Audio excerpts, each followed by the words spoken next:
শূন্য থেকে 7 বছর বয়সী এতিম শিশুদের আবাসস্থল রাজশাহীর ছোটমণি নিবাসের গেটে বৃহস্পতিবার ঈদের দিন বেলা 2টা রাজশাহী সিটি কর্পোরেশনের প্রশাসকের গাড়ির বহর এসে থামল ছোটমণি নিবাসের গেটে। গাড়ি থেকে নামলেন রাজশাহী সিটি কর্পোরেশনের প্রশাসক তরুণ রাজনীতিবিদ মাহফুজুর রহমান রিটন ও তার সাথে স্ত্রী নাফিজা রহমান।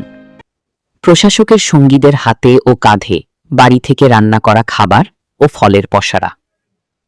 ছোটমণি নিবাসে প্রবেশ করে পিতৃমাতৃহীন কমল শিশুদের কাছে পেয়ে আবেগে আপ্লুত হয়ে পড়লেন প্রশাসক রিটন ও তার স্ত্রী নাফিজা। একে একে বাচ্চাদের কাছে টেনে নিলেন, আদর করে জড়িয়ে ধরলেন। শিশুরাও যেন বাবা মায়ের মতো স্নেহ, ভালোবাসা ও সান্নিধ্য পেয়ে আবেগে আপ্লুত হয়ে উঠল।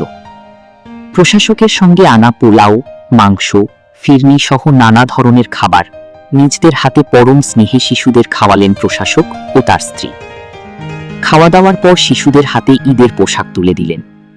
ছোটমণি নিবাসে যেন আনন্দঘন পরিবেশের সৃষ্টি হল।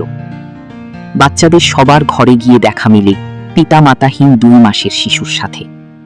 শিশুটি এক পলকে অতিথিদের দিকে চেয়ে থাকে, মনে হয় যেন কতই যে আগে চেনা। প্রশাসকের স্ত্রী নাফিজা মায়ের স্নেহ, মমতায় তাকে বুকে তুলে নিলেন, দায়িত্ব নিতে চাইলেন বাচ্চাটির।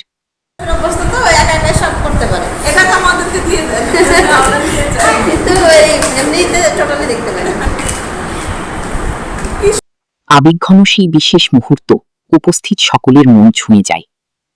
সেই মুহূর্তের অনুভূতি জানাতে গিয়ে ছোটমণি নিবাসের উপতত্ত্বাবধায়ক রেক্সোনা খাতুন জানালেন, তার চাকরি জীবনে ঈদের আনন্দ ভাগাভাগি করতে এই প্রথম একজন জনপ্রতিনিধির দেখা পেলেন।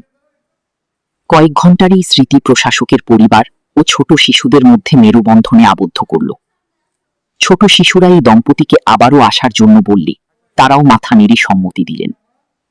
বাংলার গেজেট প্রতিবেদন।